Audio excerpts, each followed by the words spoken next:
Arrhenius equation पे हम questions कर रहे हैं एनसीईआरटी से। तो इस बुक में फर्स्ट क्वेश्चन है rate constants of a reaction at 500 kelvin and 700 kelvin are this and this respectively. आपको दो डिफरेंट टेम्परेचर दिए हैं, उन दोनों डिफरेंट टेम्परेचर्स पे रेट कांस्टेंट के की वैल्यू दी है। क्या पूछा है? एक्टिवेशन एनर्जी कितना है और ए का वैल्यू कितना है, दो चीज़ें पूछी हैं। तो कैसे करेंगे देखो। तो ये हमारा फार्मूला होता है, आर्हेनियस इक्वेशन से डिराइव करते हैं हम log of K1/K2 is equal to EA/2.303 R 1/T2 minus 1/T1। तो K1 की वैल्यू दे रखी है 0.02, K2 की value 0.07 is equal to EA/2.303 R की वैल्यू 8.314। T2 कितना है? 700। ध्यान रखना ये दोनों, अगर ये K2 है तो T2 यहाँ पहले लिखना है। तो K2 कितना है? 0.07 और T2 700। तो यहाँ 1/700 माइनस 1/500 कर दिया। अब इस पूरी इक्वेशन में अननोन सिर्फ EA था, इसको हम सॉल्व कर लेंगे। तो ये हो जाएगा log 2/7। इसको पूरे को सॉल्व करोगे तो माइनस 2.985 इंटू 10⁻⁵ EA। log 2/7 को क्या लिख लेंगे? log 2 minus log 7। तो अब यहाँ से एक्टिवेशन एनर्जी आ जाएगा 1.84 इंटू 10⁻⁴ जूल पर मोल, या फिर किलो जूल में करेंगे तो 18.4 किलो जूल पर मोल। ठीक है, तो ये एक्टिवेशन एनर्जी आ गया फर्स्ट पार्ट में। एक पार्ट हमने कर दिया। अब पूछा है उसने ए कैसे निकालेंगे? तो ये वाली इक्वेशन लगा दो, ये हमने करी थी ना आर्हेनियस इक्वेशन। आर्हेनियस इक्वेशन लिख दो, K is equal to A e⁻⁻ दोनों तरफ log ले लो। तो यही इक्वेशन आई ना, चेक करो ये रही। ठीक है ना, आ गई ना इक्वेशन ये। तो अब क्या है, किसी भी K की वैल्यू उठा लो तो K1 ले लो। तो log of K1 is equal to log of A minus EA कितना है? ये हमने ऊपर सॉल्व कर लिया ना, अपॉन 2.303 R इंटू T1 लिखोगे यहाँ पे। अब यहाँ सिर्फ अननोन क्या है? log A। ठीक है ना, सॉल्व करेंगे तो log A कितना आ गया? 0.22। अब इसको कैसे सॉल्व करेंगे? 0.22 को क्या, log A is equal to 0.22, इसको स्प्लिट कर लो। 0.2 प्लस 0.02। 0.2 क्या होता है बताओ? log ऑफ कितना? टेबल देख के बताओ। नहीं ऐसा नहीं, देख के बताओ। 0.2 बताओ ना, log कितना है? 0.2 से log 1.5। हाँ 1.59। और log 0.02 क्या होता है? Plus log 1.05। तो इन दोनों की वैल्यू मैंने याद करने को बोला आपको। तो फिर log A plus log B क्या हो जाएगा? log A इंटू B, है ना। तो is equal to log of 1.59 multiplied by 1.05। तो A की वैल्यू आ गई 1.59 इंटू 1.05, तो 1.66 के आसपास आएगी। यूनिट इसका पर सेकेंड होगा। ओके, क्यों पर सेकेंड होगा? इसका आंसर ये है, K is equal to A into E⁻⁻RT। ये होता है यूनिटलेस। ठीक है ना, इसका कोई यूनिट होता नहीं है। तो K का और A का यूनिट सेम आएगा। ओके, तो क्वेश्चन में K का यूनिट क्या दिया? पर सेकेंड दिया हुआ क्वेश्चन में, इसलिए A का यूनिट भी पर सेकेंड होगा। मैं बार बार बोलता हूँ, यूनिट्स आप ज़रूर लिखा करो। ठीक है ना, पर सेकेंड है, ये फ्रीक्वेंसी फैक्टर है ना। ठीक है, नेक्स्ट क्वेश्चन। ये क्वेश्चन क्लियर हो गया फर्स्ट सबको? RT में हमें टेम्परेचर हमेशा T1 लेना है। तुम T2 लेके भी करोगे, आंसर सेम आने वाला था। ठीक है ना, लेकिन दोनों लेके करने की जरूरत नहीं, कोई एक लेके कर लो solve.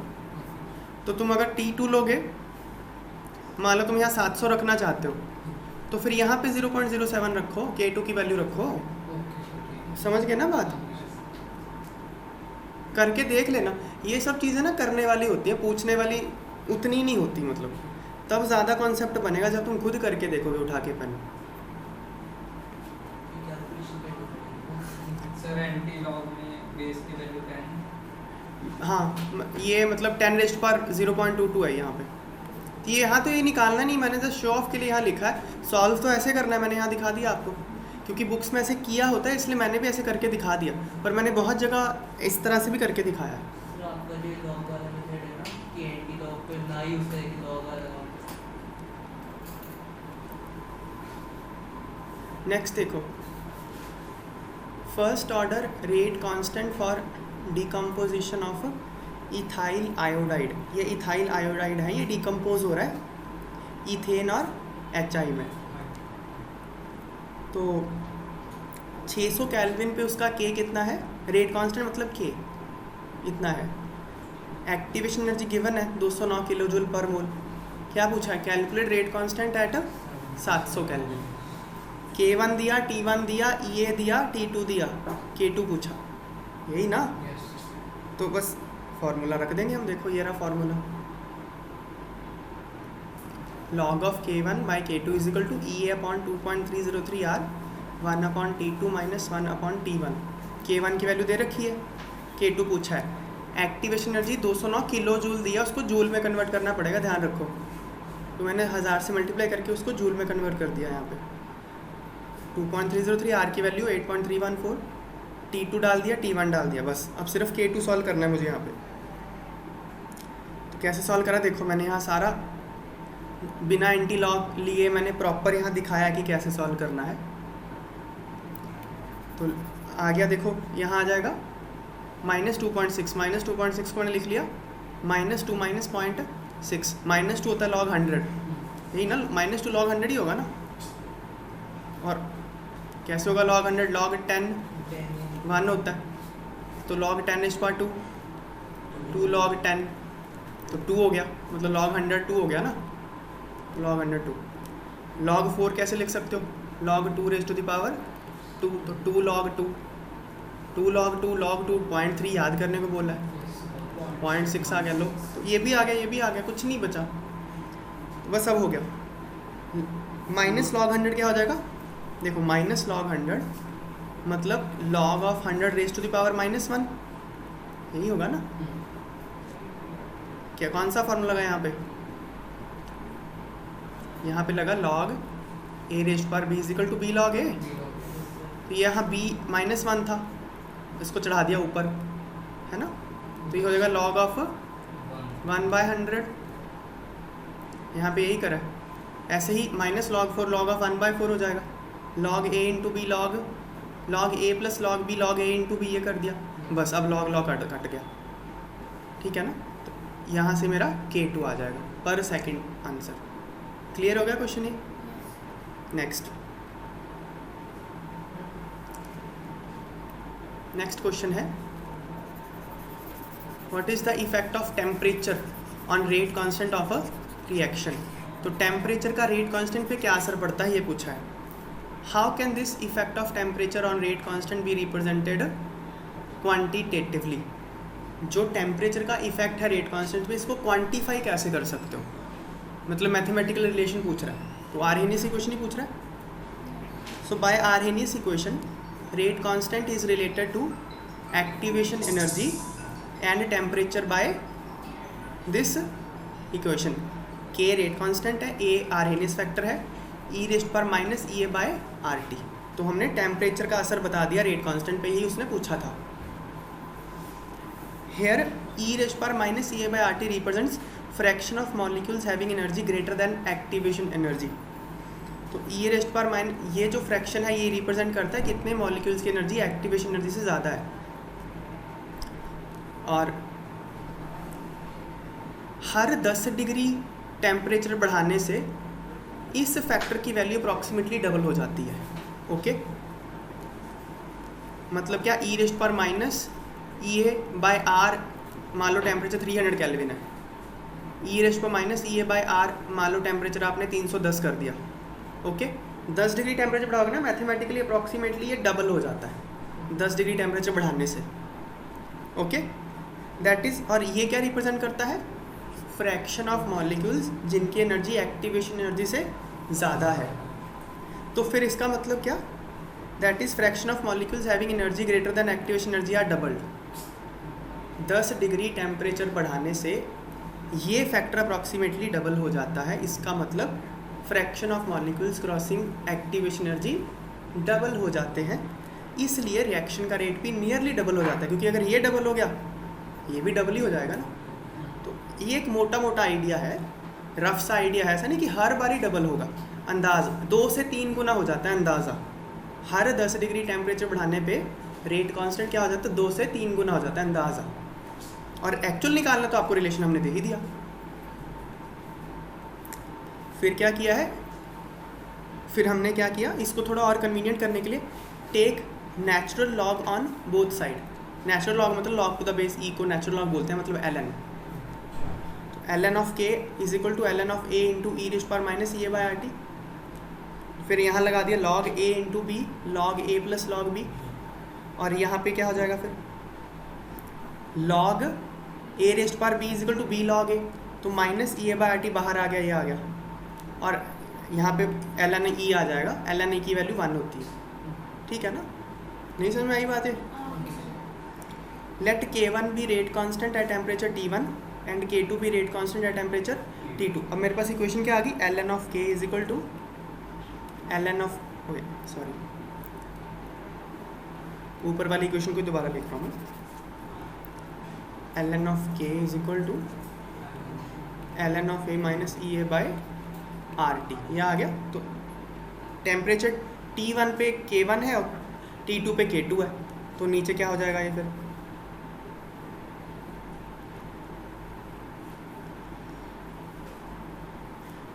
ln of K1 is equal to ln of a minus E A by R T 1 और ln of K2 is equal to ln of a minus E A by R T 2। फिर दोनों को कर दो minus, minus कर दिया तो यह आ गया log a minus log b is equal to log a by b। इसको ये पुट कर देंगे, ln को log में कन्वर्ट करेंगे, ln मतलब log to the base e को अगर log to the base 10 convert करेंगे तो 2.303 से मल्टीप्लाई करना होता है, तो यही किया है। यहाँ पे log टू द बेस 10 है बाय डिफ़ॉल्ट। तो बस ये आ गया, ये अभी हमने थ्योरी में किया था डिराइव सारा, समझ गए ना? ये क्वेश्चन दोबारा डिराइव कर दी मैंने, यहाँ पे सारा थ्योरी का पार्ट हमने किया ये। नेक्स्ट फोर्थ क्वेश्चन देखो, the rate of a chemical reaction doubles for an increase of 10 Kelvin in absolute temperature from 298 Kelvin, calculate EA। मतलब क्या, अगर आपका टेम्परेचर 298 था और आपने 10 Kelvin बढ़ा दिया तो रेट क्या हो गया, डबल हो गया। तो आपको बताना है कि EA क्या है। अब देखो यहाँ ध्यान देने वाली बात क्या है, उसने क्या बोला, क्या डबल हो गया, रेट डबल हो गया, रेट कांस्टेंट नहीं बोला। तो रेट क्या होता है, R is equal to K times concentration raised power something. तो उसने तो रेट बोला ना, डबल हो गया। कॉन्सेंट्रेशन का तो उसने कुछ मेंशन किया ही नहीं है, तो हम ये अज्यूम कर लेंगे कॉन्सेंट्रेशन नहीं बदली उसने, ये अजम्पशन है इस क्वेश्चन में। तो जो रेट डबल हुआ है वो रेट कांस्टेंट के डबल होने की वजह से हुआ, क्योंकि वैसे भी टेम्परेचर अगर आपने बढ़ाया है तो K तो बढ़ता ही है, ये तो हमको पता है, लेकिन उसने कॉन्सेंट्रेशन का मेंशन नहीं किया, तो ये हम अजम्पशन लगाएंगे कि भाई वो कांस्टेंट है। समझ में आई बात है? तो हाँ, वो बात अलग है, इतना सोचना है, अगर इतना सोचोगे नहीं तो बस फिर ठीक ही है, अजम्पशन क्या लगानी, बस हो गया। ठीक है, तो ये लगेगा formula log of K1 by K2 E upon 2.303 R 1 by T2 minus 1 by T1। K2 क्या है, डबल हो गया ना, तो K2 is 2 times K1, E upon 2.303 into 8.304। T1 कितना है, 298, 10 बढ़ा दिया तो T2 308 हो जाएगा। बस यहाँ वैल्यू सब्स्टिट्यूट कर दी, फिर क्या, ये सॉल्व करेंगे तो ये आ जाएगा। log 1/2 क्या लिख सकता हूँ मैं, log 1/2 को लिख सकता हूँ log 2 रेज़ पावर -1, तो -1 log 2, -1 log 2 मतलब -0.3, तो -0.3 की वैल्यू कितनी आ गई, इतनी आ गई। तो यहाँ से सॉल्व कर लेंगे तो एक्टिवेशन एनर्जी आ जाएगा। क्लियर हो गया? Next question, the activation energy for the reaction. ये एक रिएक्शन दी हुई है, इसकी एक्टिवेशन एनर्जी है 209.5 kilojoule per mole at 581 kelvin.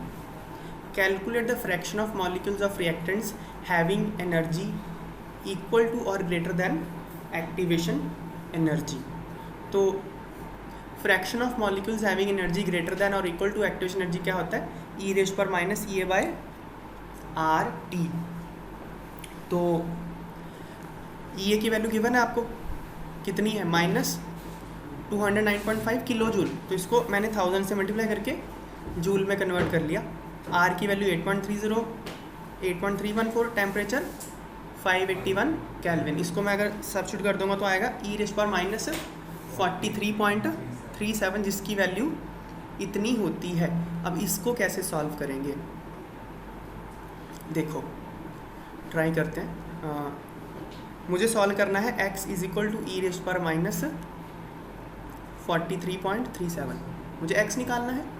मैं क्या करता हूँ, दोनों तरफ ln ले लेता हूँ। ln of x = ln of e⁻43.37 आ गया। अब ये क्या हो जाएगा, बाहर आ जाएगा ऊपर से, -43.37 ln of e। ln of e की वैल्यू कितनी होती है, 1। सो ये आ गया 43. ln of x को मैं लिख लेता हूँ।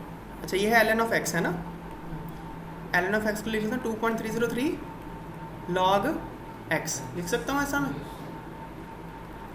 तो log x कितना आ गया, -43.37 डिवाइडेड बाय 2.303। इसको अगर हम सॉल्व करेंगे ये आता है -18.83। ओके, तो log x आ गया -18.83। इसको मैं क्या लिख सकता हूँ, -18 -0.83। इसको क्या स्प्लिट कर दो, -18 -0.8 -0.03। ऐसे कर सकता हूँ ना स्प्लिट में। तो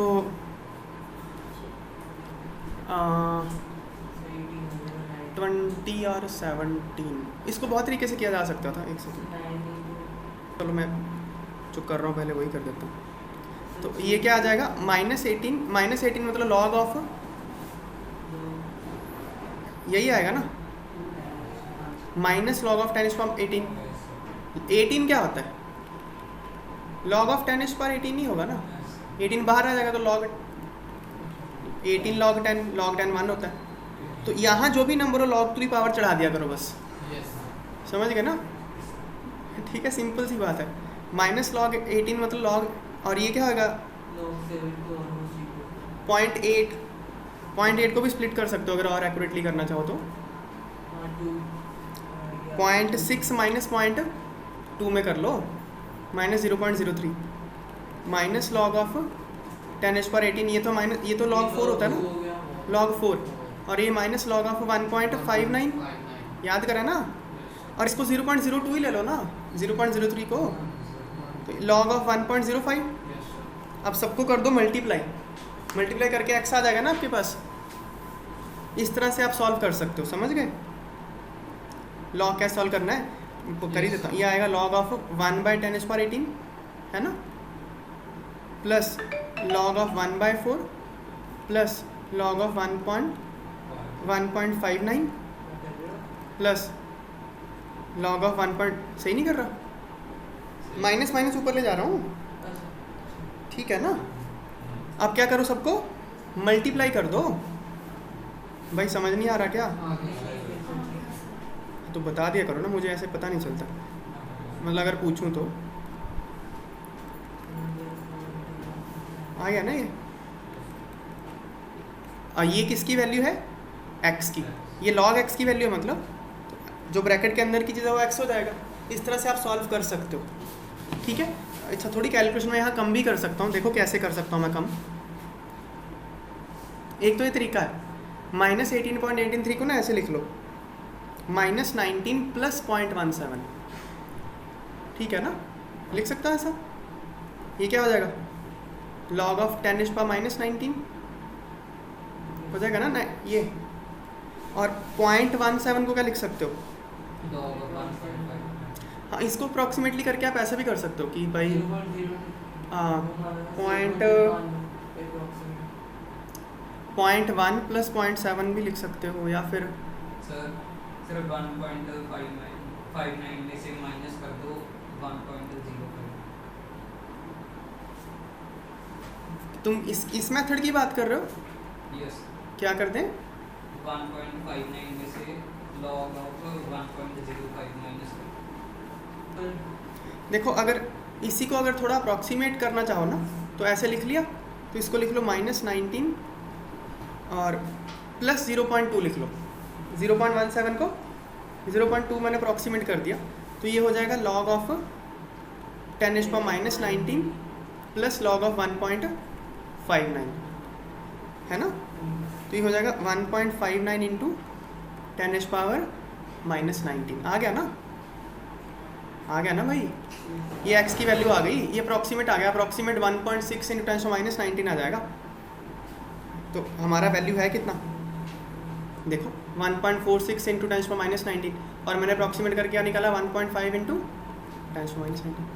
तो ये हमारे तरीके काफ़ी सही हैं, ऐसे समझ आ गई बात, ऐसे कर सकते हो। 1.5